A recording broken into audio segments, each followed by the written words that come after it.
Welcome to episode 2 of Walk in Our Shoes, a podcast about working at CHEO during the COVID-19 pandemic. CHEO is a global leader in pediatric healthcare and research. Based in Ottawa, CHEO includes a children's hospital, children's treatment centre, school, and research institute, with satellite services throughout Eastern Ontario. These are brief conversations between CHEO's president and CEO, Alex Munter, and various staff and medical staff. This episode is a conversation between Alex and Chris Leblanc. In 2017, Chris joined CHEO as a casual part-time clerk in the health records department. Chris worked behind the scenes during CHEO's transition from paper files to electronic health records. In July 2019, Chris moved to the help desk, taking on the job of supporting computer users throughout CHEO, both on the phone and in person. Little did he know, he was about to become very busy. Supporting staff working from home during the COVID-19 pandemic, and the entire organization as CHEO pivoted quickly to offer more and more of its appointments virtually once the pandemic began. Two big changes needing a lot of support from the help desk. I should also mention that Chris has long hair past his shoulders and a full beard. Seems an odd thing to mention, I know, but you'll learn why. Oh, and Chris was just promoted to being a business systems analyst. Congratulations, Chris. Listen to Chris's enthusiasm for a career at CHEO. So you spent much of your adulthood in Jamaica. From 97 until 2007, or 98 to 2007. Came back for the winter? Yeah, exactly. What was that like, your first winter back?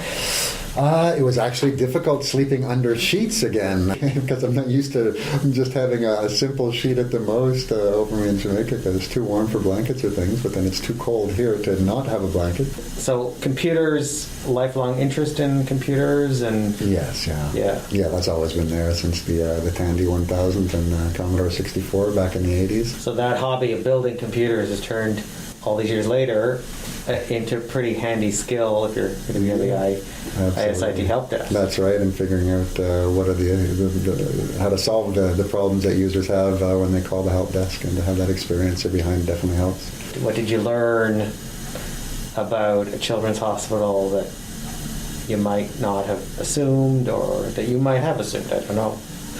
I mean, you really get the sense of how different CHEO is just being here from other hospitals that I've experienced. It's much warmer.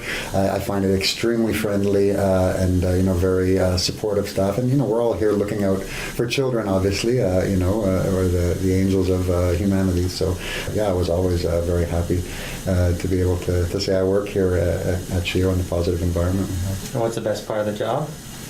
The best part is being able to actually help people and solve their problems. And you only had, if I'm right, you had like maybe 5-6 months at the help desk in the before time, and then the pandemic struck. So you were still pretty new at the in the help desk when the pandemic arrived, right? Because I started in July. And 5, 6, 7 months later. Mm-hmm. How did that change things? How did the pandemic change your work on the help desk? I guess the biggest the change is just getting people set up to work from home themselves. The most stressful is just when there's so many calls and people waiting in line at the window and emails coming through, and they're all priority patient care, and we need this now. Why can't I get in? I hate to see anybody upset or anybody frustrated, but of course, when you're waiting, 45 minutes to an hour for help desk just to answer the phone, as I've heard many complaints of it, just because of the length of some of the calls that we get, and that's never fun. I don't like when people have to just wait to get help, for sure.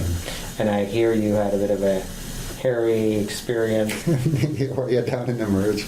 So you got a call, and they were having trouble. Right, with a computer in a patient room, and I went to go in there, and they were like, no, you need full PPE to come in here. There's a patient that's suspected of having COVID, and I was like, okay, let me go do that. And I just got on a regular mask. No, you need N95 mask to be in here. So I have to go get N95 mask fitted before I can get one. You have to find out the appropriate N95 mask for the shape of your face and whatnot. So they rushed me through, realizing it was a priority.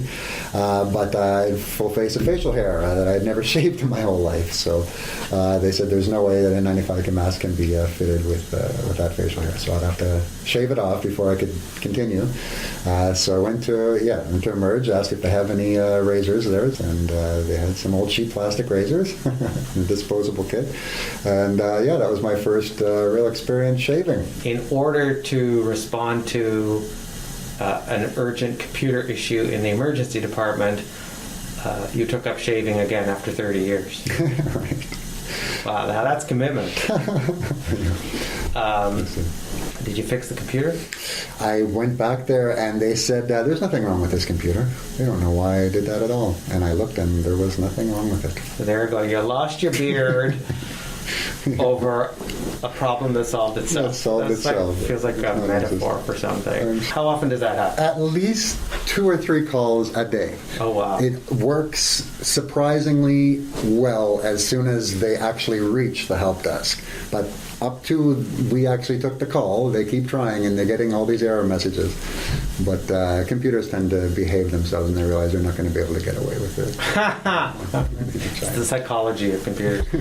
What's the highlight of working here? To be able to progress in my career, I've always wanted to be in an organization that I could give my best at, and to be able to rise up and use the skills that I have and use what I love, do what I love doing, and I've gotten it all here, and I have the room to grow. I've just been promoted as well. I'll start my new role as a BSA next week. Oh, congratulations! Thank you. Yeah, so it's been absolutely a dream job come true for my career for sure. I mean, you are helping kids. You're not a clinician, but you are helping kids, right? That's nice. Yeah, to point that out. Yeah, thank you.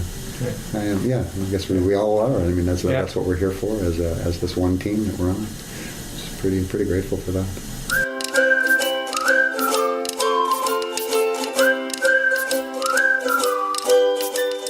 This has been Walking Our Shoes, a podcast about working at CHEO during the COVID-19 pandemic. If you think a career at CHEO might be right for you, see the careers page at cheo.on.ca.